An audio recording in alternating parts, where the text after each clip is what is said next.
This podcast has been made possible by Ledge. Hi, it's Ben Chernelek, President and CFO at Symphony. You are listening to the CFO Thought Leader Podcast. This is episode 915. The thing I've touched on though is this increasing repeatability and how rolling out ancillary products alongside our core offering can really help with that. It's something that we've kind of incubated this year. We started looking at warranties, and that's something that I think we'd really like to start scaling. So I'd say this coming year could be the real year of revenue diversification for us. So I think some strategically some really interesting stuff to look at. I think what we need to balance in all our decisions is the cost of living crisis is ongoing, and whilst we're looking to grow top and bottom line, we always do, looking after our people and making sure that decisions are being made that balance the well-being of our people as well as the growth of the company.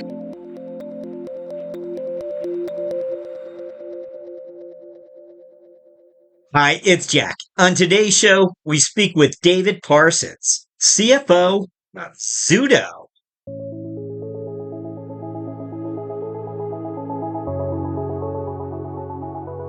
When David Parsons poses a question to his younger self, we realize our talk with Zuto's CFO is going to be a little different from those with most of our CFO guests. What were you thinking? Parson asks. Back when Parsons was still in his mid-20s, the young finance executive roamed the English countryside on weekends as part of a wedding band. Other gigs included a popular Michael Jackson tribute act. I just went down this rabbit hole where I worked weekends as a musician and did studio work in the evenings, explains Parsons, who tells us his weekend music tours would often bookend 70-hour work weeks in corporate finance. You'll hear that story and much more on today's episode. We'll begin after this.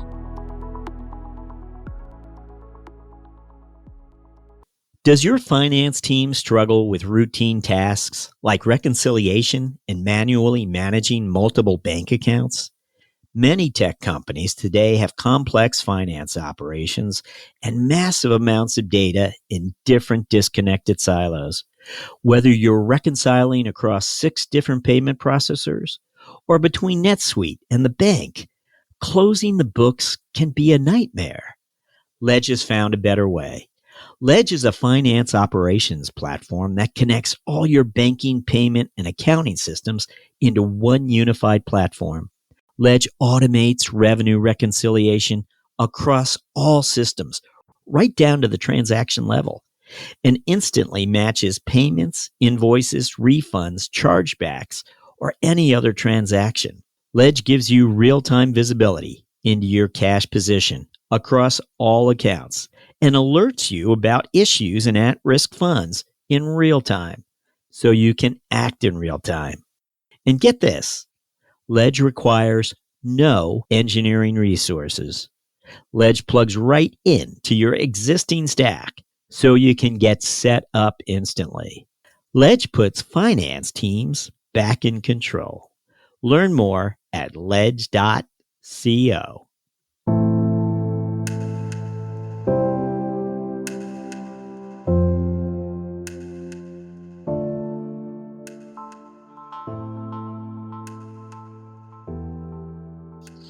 Hello, we're speaking with David Parsons, CFO of Zuto. David, welcome. Hey there, great to meet you. Thanks for having me. So, David, as always, please take a look back for us. We're looking for those experiences that you had on the way to the CFO office that you feel really helped you do the job well. What comes to mind when we ask for those experiences? Yeah, definitely. So I guess looking back through my career, I can point to a lot of great technical learnings that I gained through a 7-year practice career at Deloitte in Manchester in the UK across both the audit team and the corporate finance team, and then from 10 years working in-house, whether it's across a range of FP&A roles, commercial finance and strategy roles, and the last 4 years as CFO. And I think anyone making that jump from practice to in-house knows there's a lot of learnings that you have to make quite quickly. I think when I reflect on what's really shaped me as a finance leader, the things I always fall back on, though, are really the things that have influenced my mindset and my approach and my outlook. And they kind of come from some slightly more diverse places. And that's really what I'd like to talk about. My first experience takes me back to 1999. I'm 15 going on 16, and I've made a terrible mistake. I've been filling in my work experience form at school. And in an early lesson of attention to detail, I've not ticked what the sectors that I'm interested in. And my friends start hearing what businesses they're going to get placed with. Some of them are at banks, some of them are at like IT firms. One of my friends who I was mortally jealous of got placed at a music shop because we're all really into music, and I was very jealous of that. And you might think my story here is that I got placed at an accountancy firm, and that's where my love of finance started. And that's not what happened at all. I got placed at Comet, which for those outside of the UK, it's electrical appliances retail business. And my job for a week was working in the warehouse. So I was just way at the back, right? Basically what happened is when customers bought an appliance, if it was a kettle or a toaster, I'd take it from the warehouse and bring it to them.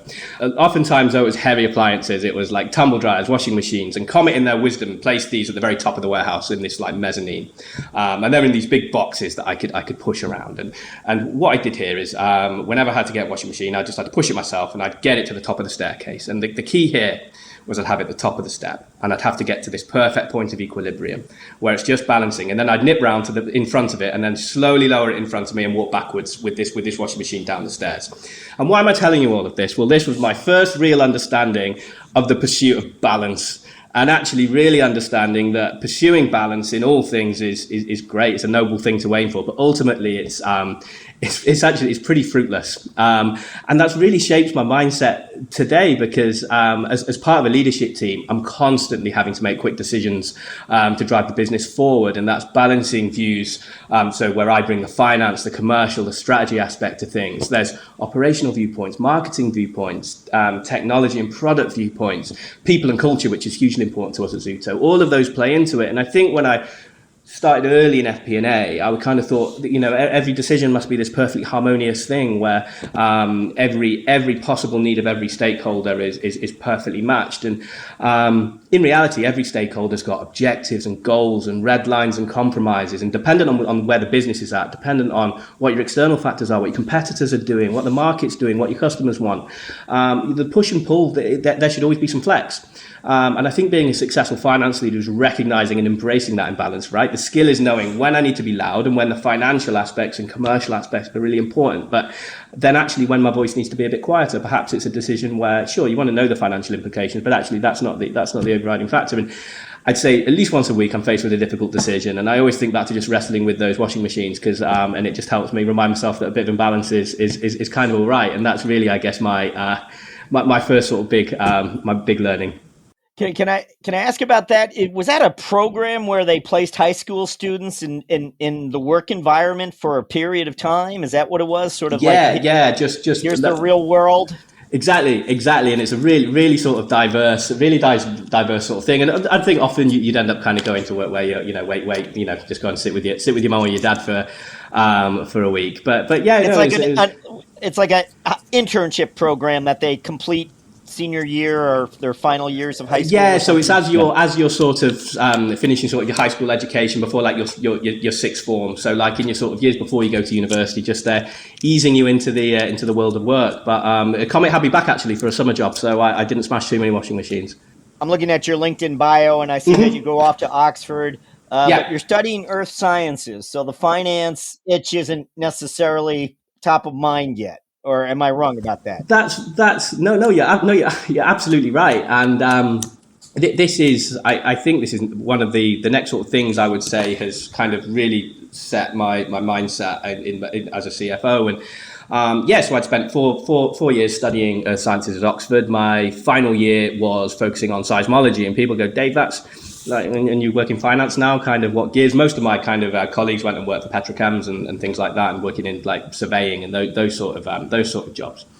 But what I do think that an applied sciences background has really given me is, so firstly, is really an obsession with data and trend analysis, and not going to just the primary metric, but the secondary metrics, the deeper metrics, really understanding the relationships between the financials and the other elements of a business. And one of the principles of geology is the principle of uniformitarianism, and what this big word, but all it means is that the study of the present is the key to the past. And it means that as geologists, what you do is you're always focusing on what data you have today, and you use that to say, well, what the Earth was like a long time ago. And you can say that, well, actually, we assume that all those systems as they exist on Earth actually exist outside of Earth as well. You can start making some pretty interesting inferences there, and that's really shaped how I look at things now. But perhaps, in a finance role, it's really the, and particularly FP&A, it's the study of the present is the key to the future, and you're really trying to understand what the business is doing now to shape the kind of the future trends that you could be hitting. I think the other thing that an applied sciences background has really given me, and perhaps I draw on this more than anything else actually, is kind of the intersection between data and kind of instinct and context. And those things are really important, and not really being pulled overly by one or the other. Looking at those two things kind of linked together. An example might be we've got some really sophisticated financial modelling now in this business, and a lot of the time we're always trying to improve it, make changes to it, and you can often end up looking at the outputs, and it's had a whole host of different inputs into this model, really sophisticated stuff. But you look at the output and you're like, I just don't believe it. It just doesn't look right. And that's because just over time, looking at the business, you kind of know where the sensitivities are, and you know where the pushes and pulls, how they can kind of move margins. And I think that that instinctive element of things is, and you know what's going on in the market around you, and just having one eye on that. And I think it's very important, and helps you make, ultimately better decisions. And the story I look back at university, and it always makes me chuckle, is, and this was a lesson hard learned, was, I'm going to sound like a stereotypical geologist now, but when we had exams, one of the questions was, you'd walk into the room and there'd be a rock on the table. And you'd be asked, what's this rock? Tell us the story about it. How was it formed? Where's it come from? How old is it? All this sort of stuff. Where in the world could it been? And you have the rock in place, but also you're given a load of chemical data. You're given a load of mineralogical data. You're given a load of like cross sections, microscopic data, that sort of stuff. And honestly, we had one exam, and the whole class was stumped. We had no idea what this thing was. We thought it was this like, a really exotic piece of rock, and all of us kind of were coming up with these, really outrageous stories of how it could have been created, and we all got it completely wrong. Our professor was having a joke with us, and he gave us a lump of concrete, and not one of us had the guts to say, yeah, we think it's concrete. And so I guess if I'm summarizing what I've learned is, sometimes if what you've holding in your hand looks and feels like a piece of concrete, it might just be a piece of concrete, and that's just something that I kind of always keep kind of top of mind as I'm looking at and reviewing stuff in my role now. You do go off to Deloitte, but not very long. It looks like you wanted to get back into the corporate world pretty swiftly. That's right. So my initial years at Deloitte were, so I was keen to start getting the grounding in business, and so I felt like I wanted to take my analytical mindset but start pointing it to some different things. And I was very keen to get back home to Manchester, and there's a really good graduate program here in Manchester that Deloitte runs. So I think Manchester was a great place to do audit. There's a whole host of different sizes of clients, right? There's I had some friends who a lot of my uni friends went to London, and they might be looking at the balance sheets of banks every quarter, and they probably look at the same balance on the balance sheet of a bank every quarter. But you get a real mix up here. There are some PLC clients, and you do some of those, but a lot of it is smaller business, and sometimes it's the smaller stuff that I find interesting. You see, particularly with not really much of a background in finance prior to that, I saw whole balance sheet top to bottom. I really, audited the whole financial statements in some instances, P&L balance sheet, cash flow, where it was a really small business. And it also gave me exposure to a lot of different types of business, not just like financially and sector-wise, but culturally as well. And you get an idea of kind of what you kind of feel like you gel with, and what you might not. So I think I'd probably say my time in audit, seeing all those businesses, it gave me a bit of an itch to, get out and experience that at some point. I think I spent 2 to 3 years. Then I moved to corporate finance and worked in transaction services, and I really enjoyed that. That was where I was able to start for the first time marrying my analytical kind of applied sciences mindset to now start bringing that around the framework of kind of business fundamentals that are kind of a grounding in audit gives you. It was my first exposure to forecast models and really understanding how they worked. I started reading, CDD reports, and you start understanding how market trends are informing the assumptions underpinning your financial model, and how that drives profit, how that drives revenue, how that drives cash flows. And I was really enjoying it, and it was. but it was a lot of hours. It was, as you know, any of these sort of careers, they're peaks and troughs, but they're mostly peaks. But thinking back to that time, I didn't really mind. I was just really enjoying the content of it. And if anything, back at that time, I was pushing myself to do more and more and more and gain new experiences. And this friend I mentioned at the start of this podcast, who got placed as a work experience placement at a music shop, he came to me and said, "Hey Dave, look, we've just started a band. Do you want to join a band? We play weddings at weekends, and we make a bit of money doing it. And I'm a key musician. I like to play piano. So they're like, hey, do you want to do this as well?" And actually making a bit of money at the weekend at this point in my life was extremely compelling to me. So as well as doing 70-hour plus weeks is in corporate finance, I was then working my whole weekends, driving up and down the country in a van, playing people's weddings, and I just went down this rabbit hole of working weekends as a musician, as I ended up doing studio work in the evenings, working with recording artists. I ended up playing in tribute acts, working with a Michael Jackson tribute act, playing festivals up and down the country. And I didn't get a lot of sleep. I'll put it that way. And 39-year-old Dave looks at mid-20s Dave and goes, what were you thinking? What were you doing? But I loved it. And I think that was a big learning for me, is actually focusing on what you love is really important. But I will say, once you've done that for a few years, it did get it did start to get a lot. And I was starting to think, some of those businesses I used to look at, it looked quite a lot of fun there. And I like the idea that, I think one of the challenges in DD is you look at a business, you critique the plan, and then you advise your client on that this is where, normally I did buy side work, so hey, look, this is where I think you can chip on value, and off you go to the next one. And you never really knew, I never thought, I wonder if they went on and did it. Did they do the plan? And whilst that brings all the stresses of accountability and all the rest of it, I kind of wanted to experience that. And I feel like if you're critiquing a plan, I think it's right that at some point you have a go at delivering a plan yourself. And so that, I think, really was the point that I was keen to jump back into, really get into in-house. And really it was the FP&A side of things, commercial finance things, that fitted best with my kind of skill set. Primary lane, I think you would agree with that. And absolutely, yes.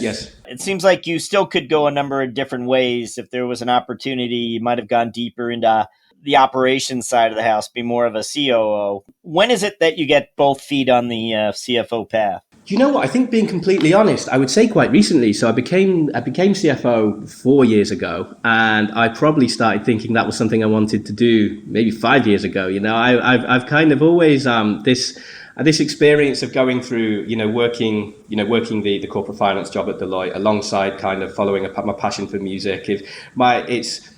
I don't mind working the hours. What I do is I follow what I love doing. I follow what I enjoy doing. And, I've not necessarily lived my career wanting to fill niches and gaps on my CV. Though that's a good way of going about things, by the way. It's just not for me. And so I really follow places where the culture is for me and the business is doing something that I believe in. And so really, I was following the FP&A commercial finance route really as far as it would take me, and I wanted to progress. And I got to the point where I was the head of an FP&A team. I was running a commercial finance team. I got involved, and then I'd kind of built that. And then I got seconded to the operational side of the business, and I worked with the part of the business that kind of works with the relationships with our dealers, and I found that really hard, to be honest. But again, I think just understanding and being on that other side, where it's me being challenged by the finance team, I think it's important to experience that. It gives you some context. And then, I got to the point where I was then more as part of a strategic role. I was commissioning external work to really look at the market. There's a lot of really very interesting dynamics in the car finance market right now. And so we do a lot of work to really understand that and customer behaviors. And so I was still really following what I was enjoying at that point. And it was just that the CFO slot became available, and I think probably the part of me was thinking, can I do this? I've perhaps not done as much financial control as what others would do, but I think where the business was at, my skill set fitted it, and so I was very grateful to have been given the opportunity to kind of step into that role.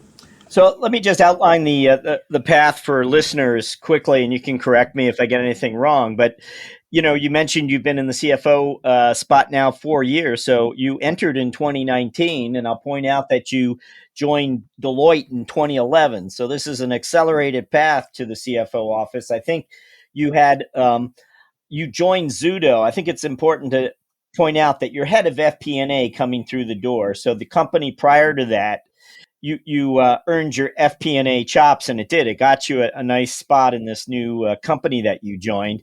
And from there, you over a period of years, and again, you've been at Zuto. Well, it was an additional 2 years on the way to the CFO office. So you've been at Zuto 7.5 years now. Correct. Yes. But it's an accelerated path to the CFO office, and it's one where it just happened to work out. They had developed you at Zuto, and it looked like you were a strong candidate. How am I doing? Am I close? No, that's absolutely spot on. The only thing I bolt on at the start of that was qualifying as a chartered accountant in the audit team. But yeah, otherwise that's absolutely spot on. A practice career going through audit and corporate finance. Now, you were developed internally. Was there another CFO when you arrived? Did they consider trying to recruit a CFO, or was it no? We have David right here in the wings. Why don't we give him a shot? Yeah, do you know what? I think it's like a lot of opportunities that come up. I like to think that there's a skill set that I possess that made me kind of viable for it. But a lot of the time, you need a bit of luck and timing to kind of go your way at the same time. And I'd certainly say I benefited from that. I think when the then FD left the business, I know for well that the business was looking externally for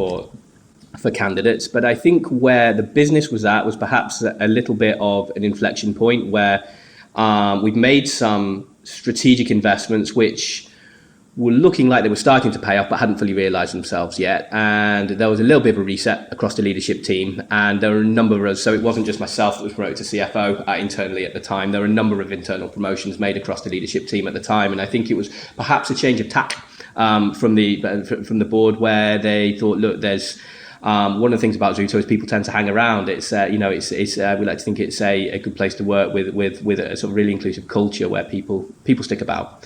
And so they said, well, look, that means we've got some really good knowledge in the business. Perhaps should we leverage that and maybe elevate some people internally and see where that takes us. And thankfully, we've what we've delivered as a team, I think, is pretty compelling in terms of the growth story of the business since then. Let's have you fill us in a little bit about Zuto now. And again, I have come. It says it was founded, I guess, in 2006. You have somewhere near 400 employees today. You can correct any of this information. It is privately held, venture-backed, I guess, with a number of different investors. Let me just open up and you can clarify some of these points as we talk, but what does this company do and what are its offerings, Zuto? Sure. So Zuto's purpose is to simplify the car finance experience with simplicity and integrity. And I think for me to explain what we're all about, I need to just reflect on what buying a car and financing a car was like back in 2006, and to some extent actually today. So you go to the car dealership and you're on the forecourt and you see a car that you like the look of.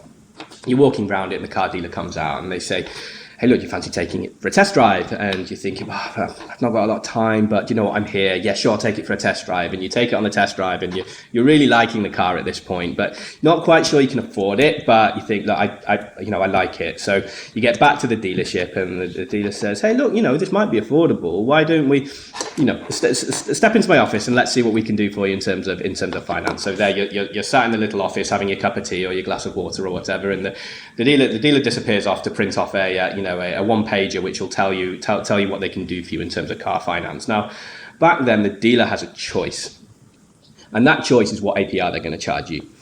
And the APR that they charge you directly corresponds to the commission that they're going to receive from the lender. And so what that means is if they're getting on really well with the customer, they might push the rate up and see what they can get away with. But if the customer's a bit more standoffish, a bit more of a savvy saver, they'll say, hey, look, I'll go and talk to my manager, and then off they disappear for another 10 minutes and they print off another piece of paper and magically the rates move down for you. And in those two instances, the customers might have exactly the same credit histories, exactly the same personal circumstances, but they get charged a completely different rate. And really, we thought that the customer really isn't getting a great deal. It's certainly not transparent. It's high pressured, and they're not getting a lot of choice in terms of product and lenders. And so what we built is a finance-first online journey. And what that is, it's an online marketplace that connects customers looking for car finance, acquired through a diverse range of online sources, ranging from online automotive classifieds to price comparison sites to our own paid digital marketing. And we connect those customers, once they've made an online application, to a panel of lenders, a whole of market panel of lenders. And we place a customer with a lender with a pre-approval. And so what this means is we can say with a very high degree of accuracy what lender is going to accept which customer, and we'll always place the customer with the lowest rate that we can get them. And we do that without a hard search on their credit score, and that's really important to our customers. You know, customers want to know before they have a hard search, which impacts their credit score, that they're definitely going to get approved. Once a customer has been placed with a loan offering, they can then shop with confidence. They can then shop with the vehicle, being empowered, knowing what their budget is. And our online model allows them to search through an online stock search, which contains over 50,000 vehicles up and down the UK. And the customer is also paired with a car buying expert. So that's a person based in Macclesfield in Northwest UK or in Manchester. And they're there to walk you through the whole process, start to finish, to the extent that you want it. They're also there to help you find a car that suits your circumstances. They're also there to do all the correspondence with the dealer. They'll negotiate on price with the dealer for you. They will arrange a test drive if that's what you want. They will arrange the pickup of the vehicle or home delivery if that's what you want. And what we find is customers don't really like talking to car dealers. They like someone to do that for them. And to that extent, we've built a model that is really truly a hybrid model that takes the benefit of an online model and the transparency and the immediacy and flexibility that gives you. And we combine that with a humanized element that really takes the pain out of car buying for our customers. And what would become is a really critical cog in the car buying ecosystem, where customers love us for the transparency that we bring to the process. Our lenders, and it's the lenders who we make our revenue model is that we earn a commission from our lenders for every customer that we place with them. What we offer to lenders is customers at a massive scale through two things. Firstly, access to a massive online market that otherwise they would struggle to have access to. And secondly, a really highly converting fulfillment model enabled by our car buying experts. And then for the dealers that we work with, what we enable there is a really strong online deal flow. These are incremental customers that otherwise wouldn't be setting foot in their dealership that we're directing to them using our online model. And these are highly qualified customers that have their finance documents ready to go. And in some instances, they spend minutes at the dealer just picking the keys up and driving off if they visit the dealership at all these days. So yeah, and just to give you an idea of scale, to date, we've facilitated over £2.7 billion of loan advances, and we've helped over 370,000 customers into cars.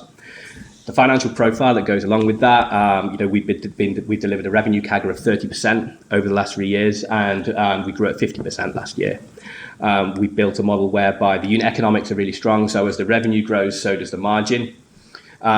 And what I would say, whilst we're very pleased with the financial successes that we're bringing, Zuto is very much a purpose-driven business, and I think success as a business for us isn't defined by just our financial profile. It's not defined just actually by trying to change an industry in our own small way. It's by really using business as a force for good, and by that I mean making a difference in our communities around us, making a difference to the well-being of our people, really trying to make an impact on diversity and inclusion, and also make a difference to the planet around us. And those are all things that we try and make a difference on as well as grow the business. And we're very proud to be certified as a B Corp last year. And that's I think that's just one small step on the journey as we continue to grow and focus on all those aspects. Have you yet stepped outside the U.S. the United Kingdom, and is it a model that could potentially not operate as well in other countries, just given their insurance market climate might be different? Yeah, I think it's definitely a model that can be replicated in other geographies. It's one of these things, right, that we always, we have our strategy session every year where as a leadership team we talk about what can we do, and international does always come up. There are particularly across Europe, actually, there are some real similarities in how the market works. I think in the US, typically the duration of loan agreements is slightly longer than what it is here in the UK. But again, there are similarities. I think what we are benefiting from here in the UK is that the market is massive. In the UK, the finance market is £50 billion a year, and it's also very fragmented. So we really think that the that the benefits of an online model is really attuned to changes in consumer preferences, where the benefits of online are just really getting more and more understood every year. So I think the opportunity for growth in the UK, given our model, is massive. But certainly never say never when it comes to international expansion.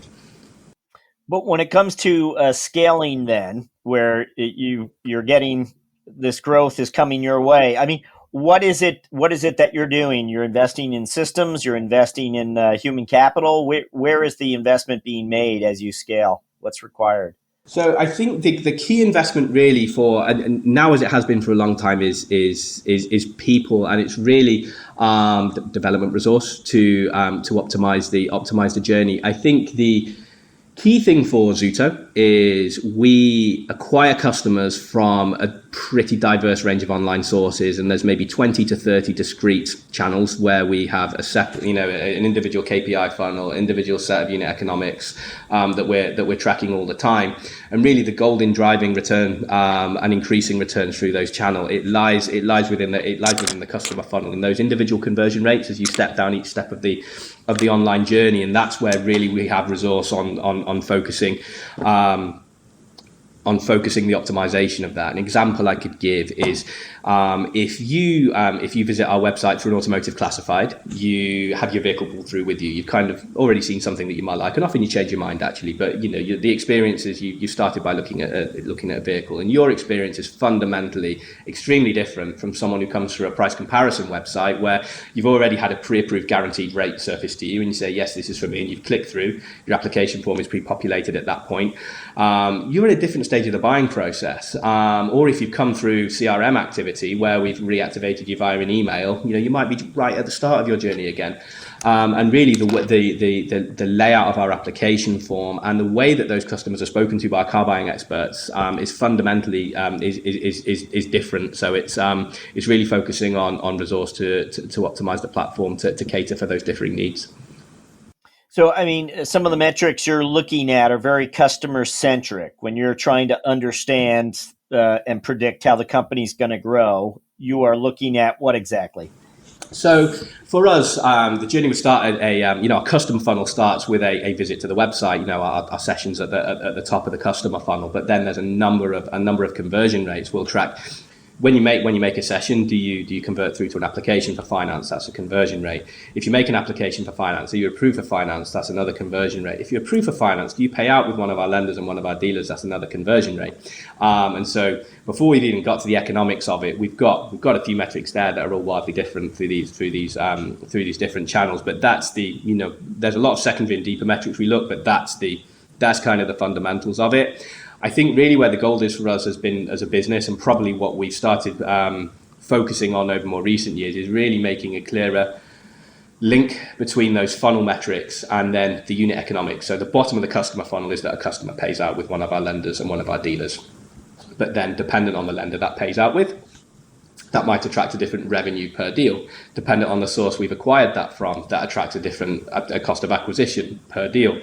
And all these things need to be, there's a very fine balance. And like I say, customers that come through behave differently, so your funnel metrics are different. The commercials that we pay for different sources, paid Google marketing is, from a returns perspective, is fundamentally very different to someone that you've sent an email through.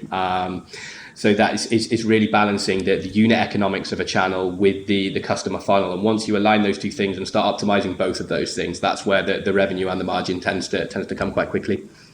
When you look at the milestones that you're checking the boxes on, is this company likely to want to go public within the next couple of years? Is it happy being private? You know what? I think, again, it's another one that I'd file under never say never. But I'd say we've been very lucky with the investors that we had. So we're backed by Scottish Equity Partners. They're a UK-based growth equity investor that's very tech focused. They probably the most famous exit would be Skyscanner, though there's many others.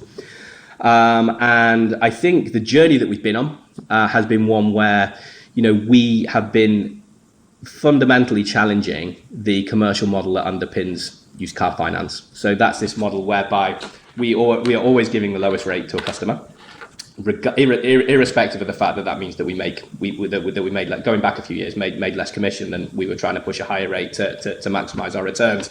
And that's, that was a tough period to go through, and that's, I'm not going to lie, at times, the P&L looked quite ugly, but SEP really did believe in what strategically we were trying to change. And then as the regulations changed in the market and we're kind of doing away with these commission models, we at this point built a model that was able to profitably operate under those sets of new regulations, whilst others around us were perhaps more scrambling to do so. So I think we definitely have felt the benefit of private ownership, because it's I guess frankly allowed us to get on with that and push on with that in our own way. So I think who knows what goes from here, but I'd certainly say we're kind of happy with where we are currently in terms of ownership structure, and it gives us the flexibility to grow in the way that we want to grow.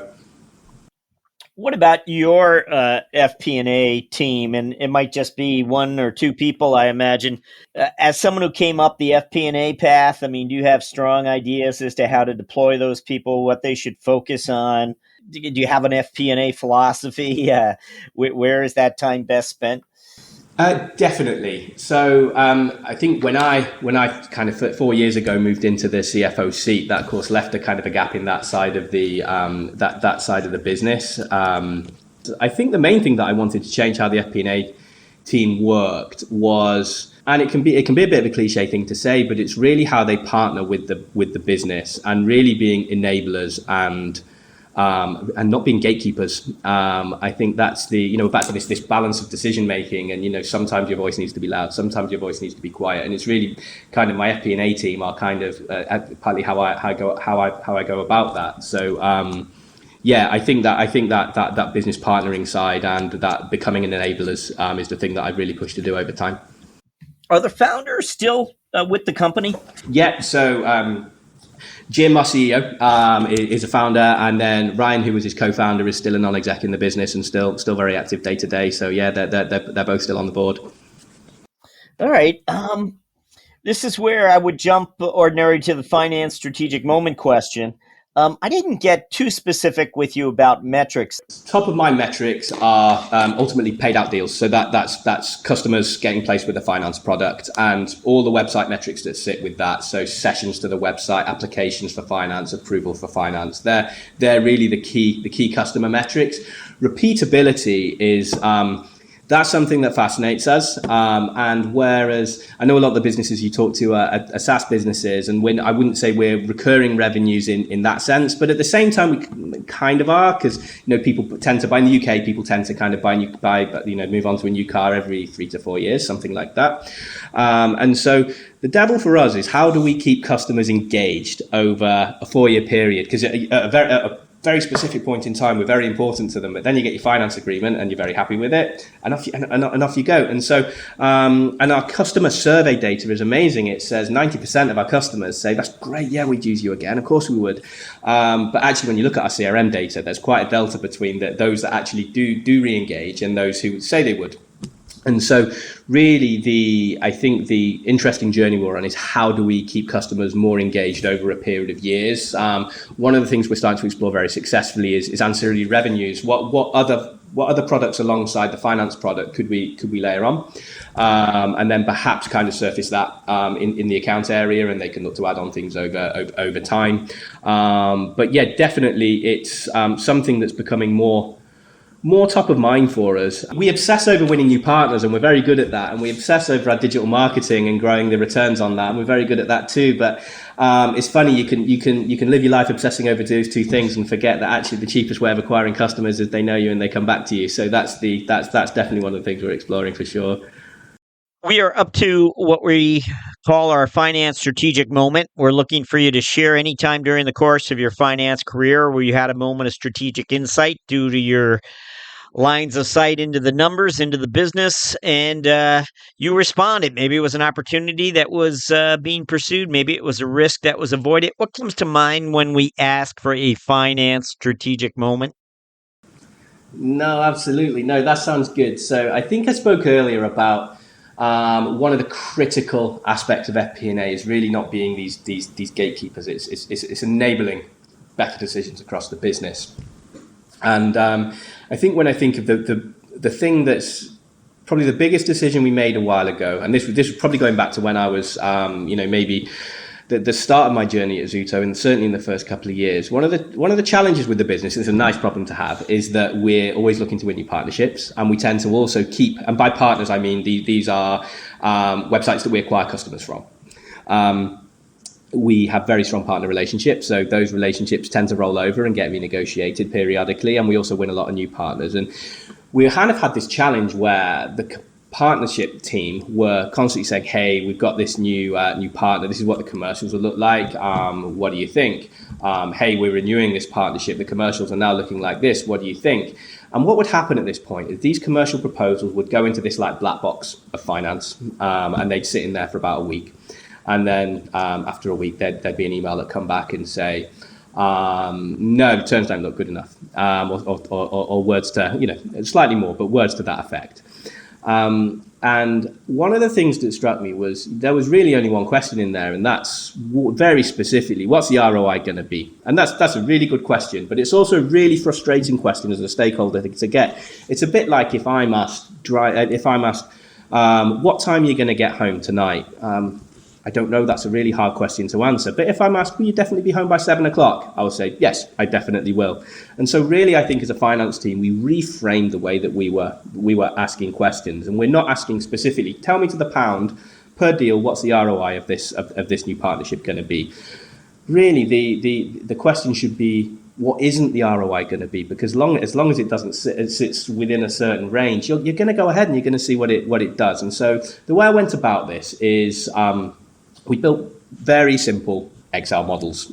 It was nothing more complex than very simple funnel with inputs for unit economics. And really in our business, there's a lot of metrics, but there's a couple of metrics that our returns are really sensitive to. And we just expressed a set of gross profit per deal scenarios at varying levels of those two metrics. And what we agreed with our channel owners was a framework and said, as long as returns are more than X, then fill your boots. You sign as many partnerships as you want. And so it sounds very simple, and it is. But what we allowed our partnership owners to do, we gave them a one-page crib sheet. So if they're having commercial negotiations, they've got a one-pager. And as the commercial negotiations are going on and unit economics change, then they can see, well, what happens on a sensitivity case is all on one page, and they know as long as it lands within a certain range, that's fine. They can go ahead and do that. And I think that was a way that we really empowered the business to move forward very quickly. And I can't really think of a better example where we as a finance team started really enabling the business with some very simple but powerful financial analysis. Really helped move us forward. And I think with that, it's funny. It's something that it's pervasive through most of our worksheets now. They all look quite similar, and they all kind of fall back to that kind of concept of working within ranges. Where are our tolerances? And as long as we land there, within that range, let's push forward. Let's see what we do. Let's see how we grow. Let's see what returns it delivers. But you're also managing risk at the same time, and you kind of have to wear that hat too, right? But by defining those ranges, you kind of get comfortable quite quickly.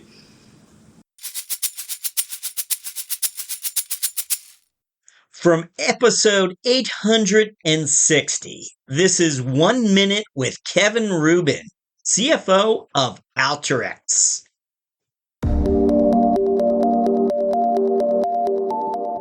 Execution today is more important than ever. And that means not just how do we grow our business, but how do we grow our business and grow our profitability, right? I think if you think about the discipline needed in how you manage the various different aspects of your business, of your cap structure, again, is more important today than it has been for the last decade.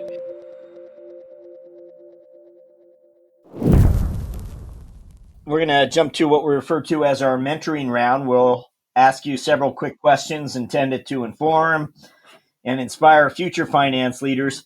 We wonder, go back to 2019 for us. And you first step into the role of CFO. Again, you were promoted internally. Still, there must have been something you wish someone had told you as you took on the responsibility. Oh, there's loads. Yeah, think back to that first 30 or 60 days. What is it that you wish someone had told you, or you could go back in time and tell yourself maybe? What I would say to 2019, Dave, is Dave, you're not expected to be an expert in all of these fields. There are people that build careers on specializing in this one area of tax. What your job is to do is to talk to the right person and pretty quickly understand what they're saying and interpret that for the kind of your non-financial stakeholders in the business. But I take that pressure off and say, yeah, like it's still absolutely fine to ask questions. That's kind of what you're there to do. So we always like to ask our guests to reflect a little bit on the personal side. We're wondering, David, if you have a habit that you're known for or some part of a daily routine that people point out. That's what David does. He's always done that. Something that sets you apart from others. Anything come to mind? Yeah, so I think if you were to survey my office, they would say I'm fueled on coffee and Vimto. I've got one on the go at the moment. But I would probably say what I'm most known for, and it kind of talks to my strategic moment, is people would say they always know when they're looking at and using a finance spreadsheet, and that's probably something that it sounds really sad, doesn't it, and quite a stereotypical accountant, but it's true. And whilst people might sometimes accuse me of being borderline OCD with the way things are formatted and the way things looks, you actually over time you get a lot of benefits from that, because when people know that they're working with something that we pull together, the look and feel of it is the same every time. They know where the inputs are going to be, they know how the outputs are going to be expressed, and that's the point of building these kind of models, that they're meant to be used. They're not meant to be, you save everyone's time where they don't have to keep coming back to you to say how can we use this. So I'd probably say that's what I'm most known for. One thing that I do try and do, and a habit that I try to encourage across my team, particularly as the world of remote working has kind of taken over to some extent, is take some time out through the day, and I just mean 5 minutes. So music is still a massive part of my life. So for my part, just 5 minutes of just playing piano and getting into that kind of flow state, it can really kind of reset you if you're looking at some difficult challenges, and that's something that I kind of push the team to try and do as well. But I think if you were to ask people, they'd probably say in order coffee, Vimto, and the formatting of my spreadsheets. You had in the remote environment, when you're working from home, your piano's close by. It is, yes. Do you have a keyboard at the office in some way, or? I don't. I wish. That's a great idea, though. But I've always got a song in my head, so I do tend to tap on the desk a lot, which drives people mad. We're wondering if you if there's something you've read or some book along the way that you found interesting and maybe influenced your thinking, or maybe there's a book you just read to escape with. Anything you can recommend for us? Yeah, definitely. It's probably one you've been that you've heard a few times, and it's probably one people have read, because there's been a lot of stories around it on the TV recently. But Shoe Dog is a story that I love it. I think it's first and foremost, right, it's about a business, but it's a great story. It's a great story. But the thing I really love about it, and the reason I try and get my team to read it, is I think it's really interesting because Phil Knight approaches this with an accountant's mindset, and it's really interesting that as he grows the business, he needs more people around the business. The people that he gravitates to are accountants, and sometimes they're not accountancy roles. He's putting them in. They can be quite weird and wacky roles that they end up in, but I think it's that toolbox, that skill set that you gain as an accountant. It allows you to actually apply it to a lot of different tasks. So I think it's particularly people early in their career, it can be quite an inspiring thing to read, to say, it's great if people in my team want to progress through their career and be a CFO, but don't think that that's the be all and end all. There's a whole host of other things you can go and do with that set of skills. So I think that's one. If I could offer another one, I think another great read is No Filter. So that's the story of Instagram. And what I love about that is it's a story about culture more than everything. So yes, it's about a business, and it's a story about corporate acquisition, but at the heart of it's corporate identity. And how does little old Instagram fit in with then Facebook? And how do those two cultures kind of merge, not that seamlessly as it turns out? How do the leadership styles merge, not that seamlessly as it turns out? And some of the challenges that a business like that has to face in terms of their impact on society as well, and how they cope with all of that. So I thought that was that was a fascinating read as well. So I'd probably say those two. We haven't had that one. That's interesting. Was it about the founding of Instagram as well as the Facebook acquisition? Yeah, the start, the acquisition, and post acquisition kind of challenges. It's a really interesting read. I'd definitely recommend it. Well, that's great. Thank you for that. We're up to our final question, where we're going to ask you to look forward finally. And we'd like to know what your priorities are as CFO of Zuto over the next 12 months? Yeah, so I think we touched on the opportunity in the UK car finance market is massive, particularly as the market is increasingly shifting online. So I think really growing our core offering through continuing to develop the product that's top of mind, albeit quite a boring answer, but that's certainly top of mind. One thing I've touched on though is this increasing repeatability and how rolling out ancillary products alongside our core offering can really help with that. Plus, extremely margin enriching for us. So it's something that we've kind of incubated this year. We started looking at warranties, and that's something that I think we'd really like to start scaling. So I'd say this coming year could be the real year of revenue diversification for us. So I think some strategically some really interesting stuff to look at. I think what we need to balance in all our decisions is the wider external environment. The cost of living crisis is ongoing, and whilst we're looking to grow top and bottom line, we always do. Looking after our people and making sure that decisions are being made that balance the well-being of our people as well as the growth of the company is extremely important to us. And I don't think anyone's got the exact answer to how you do it, right? We're back to this concept of balance that I mentioned at the start and how loud and quiet some of those different voices are. I'd say that's probably going to be the biggest thing that we get stuck into this year for sure. David Parsons, thank you for speaking to us on CFO Thought Leader. Thanks very much. Enjoyed it a lot. Thank you.